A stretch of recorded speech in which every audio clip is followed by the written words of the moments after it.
सिंधुदुर्ग से बड़ी खबर। शिवसेना विधायक दीपक केसरकर ने संजय राउत पर सीधा हमला बोला।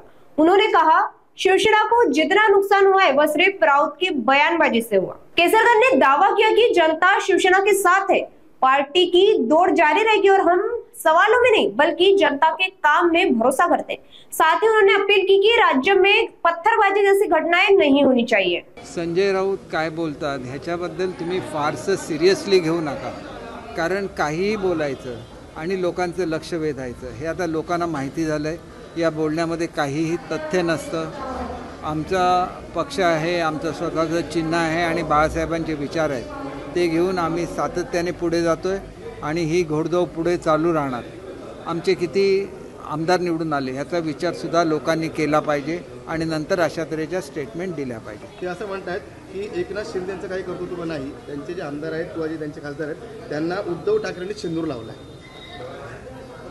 एक आपण लक्षात घ्या की त्यांच्या उबाटाच्या उमेदवाराच्या विरोधात आम्ही निवडून आलेलो आहोत आणि त्याच्यामुळे आम्हाला जनमत प्राप्त आहे। लोक आमच्याबरोबर आहेत, लोकांचं पूर्ण पाठबळ आमच्याबरोबर आहे आणि बाळासाहेबांचे हिंदुत्वाचे विचारसुद्धा हे आमच्याबरोबरच आहेत। म्हणून लोकांनी एवढं प्रचंड बहुमत आम्हाला दिलेलं आहे आणि हे बहुमत घेऊन लोकांची सेवा करायची आहे। अशा प्रश्नांची उत्तरं देत राहण्यापेक्षा लोकांची अधिक सेवा करणं, त्यांची कामं करणं ह्याला आम्ही अधिक प्राधान्य देतो। मी कच्च्या गुरुचा नाही तर बाळासाहेबांचा चेला आहे असं देखील ते म्हणतात, संजय राऊत म्हणतात। हे बघा, माझी मुलाखत काय संजय राऊतांच्या विरोधात असू शकत नाही किंवा त्यांच्याबद्दलही असू शकत नाही।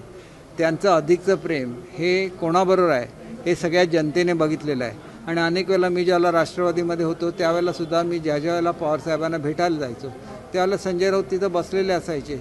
त्याच्यामुळे त्यांचं प्रेम हे सर्वश्रुत आहे आणि कोणी कोणावर प्रेम करावं त्याच्यावर कुठलंही बंधन नाही आणि त्याच्यामुळे खरं तर शिवसेनेला जे काय नुकसान झालं ते संजय राऊत यांच्या बोलण्यामुळे झालेलं आहे, ही वस्तुस्थिती आहे। त्यांच्या बोलण्यामुळे अनेक कार्यकर्ते दुखावले गेले, ही सुद्धा वस्तुस्थिती आहे।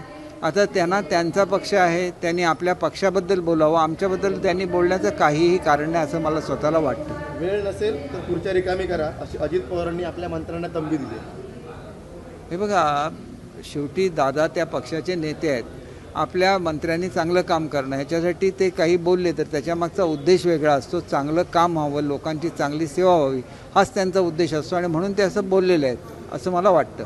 रोहित पवार यांनी खिशातून हात काढ, मास्क दाखवू नकोस असं एका अधिकाऱ्याला सुनावलं आणि त्याच्यावर त्यांच्यावर टीका होते। एक गोष्ट अशी आहे की बोलताना प्रत्येकाने एक पथ्य पाळलं पाहिजे, ते पथ्य ते सुद्धा पाळतील पुढच्या काळामध्ये अशी मी अपेक्षा करतो।